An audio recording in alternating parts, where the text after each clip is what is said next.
Let me ask this: what level of love for one's country is too far?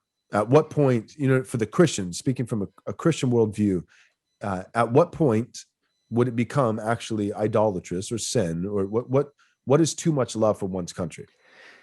Yeah, that's a good question. I mean, I really, haven't thought about it. I think it's less about love of one's own than it becomes hate for other people. I mean, I think we certainly, if we cross the boundary line into hatred for other people, then that's sinful, because that is a sin. I think when you become, when it becomes, a sort of, ethno superiority, Right. to an extent, I think there's a kind of a kind of healthy view of superiority. Like, you always love your own kids and think your own kids are better than other people's kids. Right. And that's normal and natural. So you should mostly, I think, feel good about the place where you are, and maybe, oh, our country's the best, we're the greatest.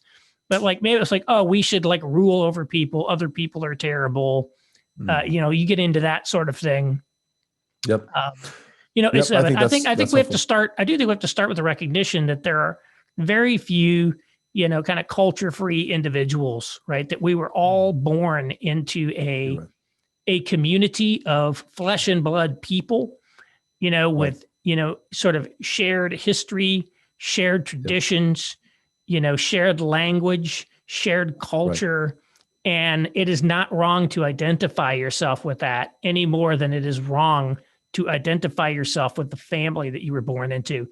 And it doesn't mean, my country, right or wrong, or something like that. Because I think we could recognize, I look at the analogy to the family. We can recognize that people in our family are sinful, that maybe they've done wrong to us or others.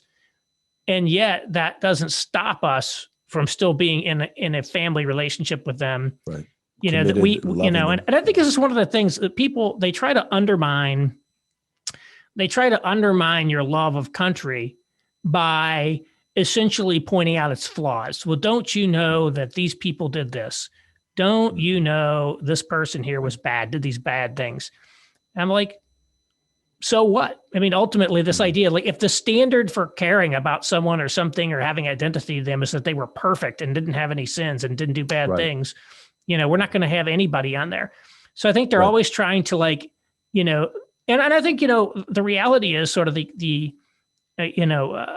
call them, very patriotic. This is probably an example of bad patriotism, and it's related to like the 80s Christianity I grew up in. This America is the new Israel, and like we're God's chosen vessel, and like America's this perfect nation. It's like, so I do think we've overly lionized America as this, perfect, unique, exceptional country.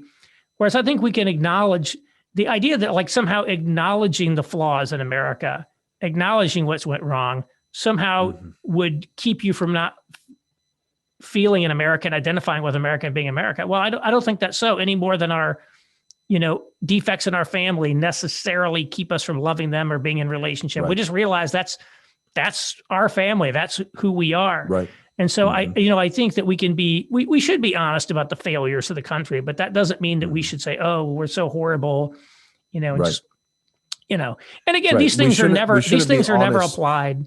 These things are never applied, evenly across the board. Right. It's only applied to the United States. It's only applied to like white people. Exactly. It's only applied to, and it's like, it's a joke. Thanks for watching this video. We hope you enjoyed it. If you did enjoy it, we hope that you'll take a moment and subscribe to our YouTube channel so that you can watch more content like this.